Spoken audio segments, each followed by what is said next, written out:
¿De dónde sale ese trabajo? Inicialmente de nuestras pasiones por temas de conflicto armado, paz, memoria, mujeres y resistencia. También de nuestras raíces y territorio, razón por la cual hoy no me encuentro en este auditorio, sino en mi lugar de enunciación como trabajadora social. Mi municipio, Vistahermosa Meta. También sale de esas incomodidades instauradas por nuestro asesor para lograr lo que hoy es nuestra tesis. Para nuestro marco teórico tuvimos en cuenta autoras como Marcela Lagarde y Simone de Beauvoir para el concepto de mujer. También tuvimos en cuenta lo planteado por Elsa Blair, Ibarra y la experiencia de Patricia Lara sobre la participación de la guerra de las mujeres en nuestro país. De la misma manera, para la resistencia tuvimos en cuenta lo planteado por James Scott, Jaime Nieto y Paula Vargas, para finalizar con lo enunciado por Alejandro Castillejo y Gloria Naranjo sobre la paz a pequeña escala. En este ejercicio investigativo se plantea como objetivo general el analizar las acciones de resistencia ejercidas por mujeres excombatientes de las FARC-EP en el departamento del Meta a partir de sus historias de vida. De acá salen entonces los tres objetivos específicos. Como primer objetivo tenemos el describir el contexto de cómo vivieron las mujeres la guerra en el departamento del Meta. Como segundo objetivo, el relatar entonces las narrativas de vida de estas tres mujeres que vivieron antes de la guerra, durante la guerra y después de la guerra, con un especial análisis en sus acciones de resistencia. Y como último objetivo, el develar las apuestas de construcción de paz de estas mujeres en la vida civil.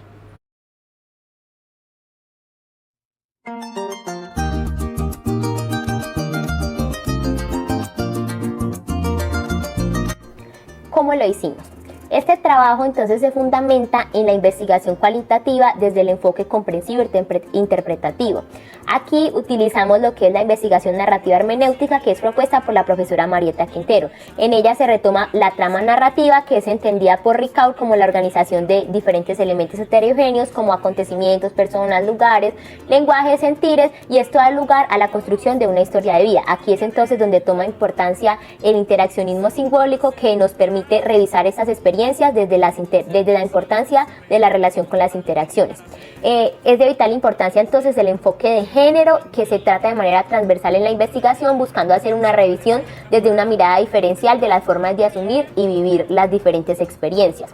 Como criterios investigativos teníamos entonces que fueran mujeres que hubiesen estado por más de 5 años en las FARC-EP, vivieran en ETCR y su militancia guerrillera hubiese sido en el departamento del Meta.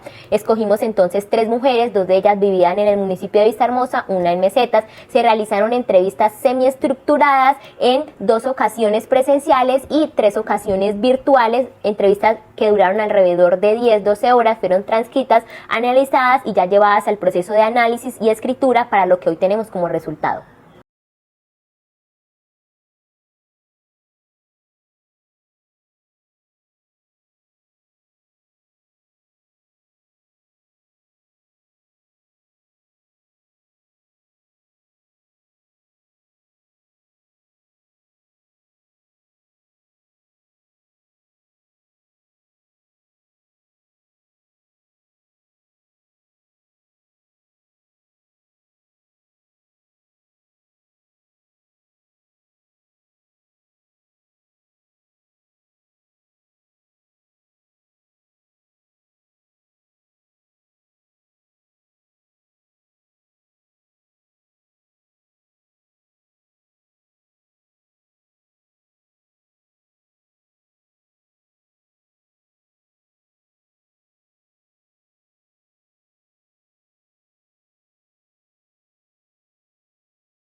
Mujeres en Resistencia es entonces nuestro segundo capítulo, donde relatamos las historias de vida de estas tres mujeres que son Lucía, Ginette y Diana.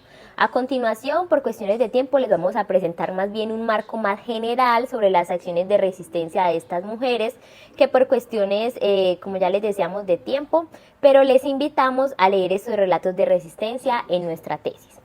Empezamos entonces con Diana, que es una mujer llanera, poeta y amante de las matemáticas, madre rebelde, que llegó a la guerrilla porque paradójicamente en medio de su realidad esta era para ella como una forma de guardar su vida. Llegar allí fue entonces como esa forma de resistir guardando su vida. En las FARC ella ejerció desde diferentes lugares la resistencia de manera directa y oculta, principalmente cuestionando todas las lógicas patriarcales que se gestaban allí.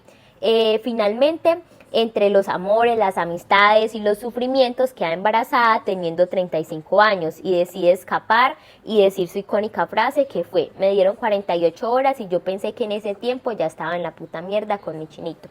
Como pueden ver, planteamos entonces los diferentes hitos de su vida donde desarrollamos esta narrativa de vida de Diana. Vamos entonces con Lucía. Lucía es una mujer de temple parejo, que no se calla, no se agacha y no se humilla, de alma rebelde, revolucionaria, una madre amorosa y una líder apasionada. Ella entra a la guerra teniendo apenas 8 años, lo hizo huyendo de la realidad de maltrato que vivía en su familia. Allí ejerció diferentes roles como enfermera y directora de diferentes cosas de inteligencia y otros roles más. La venganza y la rabia se volvieron las motivaciones de ella para que la guerrilla se volviera entonces su lugar de resistencia para ejercer la resistencia armada. El proceso de paz y el amor a sus hijos fueron quienes hicieron que ella escriba hoy una historia diferente. Lucía Grillito, o la niña de las FARC. Por último, tenemos entonces a Ginette, quien es una joven risueña, bailarina de ojos soñadores y un alma feminista. Entró a la guerrilla teniendo 13 años y viéndola como su única opción de ser más que los límites que tenía su familia rural. Allí fue entonces radista y enfermera y se identificó con los ideales farianos y vivió todo el proceso de paz. Luego de llegar a su CTCR, no se resignó a volver a esos roles de género tradicionales y hoy es quien lidera el comité de género y el proceso Hilos de Paz que se gesta en su comunidad. Relatos de resistencia es la parte de este capítulo donde tratamos 5 acciones de resistencia, que si bien no son las únicas, son en las que nos centramos. Estas historias son entonces esas estrategias de resistencia que encontraron en el amor, el arte y la rebeldía razones para resistir. Lo tratamos desde autores como James Scott para hablar desde esas estrategias de resistencia para desafiar el poder y Rita Laura Segato desde una resistencia al poder patriarcal. Estos seres de alma rebelde y corazón apasionado con cuerpo de aguante se mantuvieron firmes ante la guerra y hoy se paran aún más fuerte ante las dificultades de construir paz en un país como Colombia. Tenemos entonces acá las cinco acciones.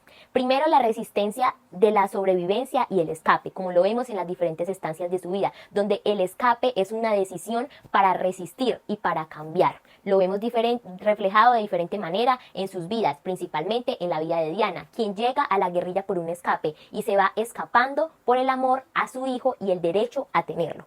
Tenemos también la resistencia armada, que la vemos claramente en Lucía y en Ginette, quienes se hacen parte de la lucha colectiva contra el Estado y las estructuras dominantes, una lucha contra un Estado que les había fallado y se convierte entonces en esta convicción política de estas mujeres. Tenemos por otra parte la resistencia civil no armada, que se profundizará más en el siguiente capítulo.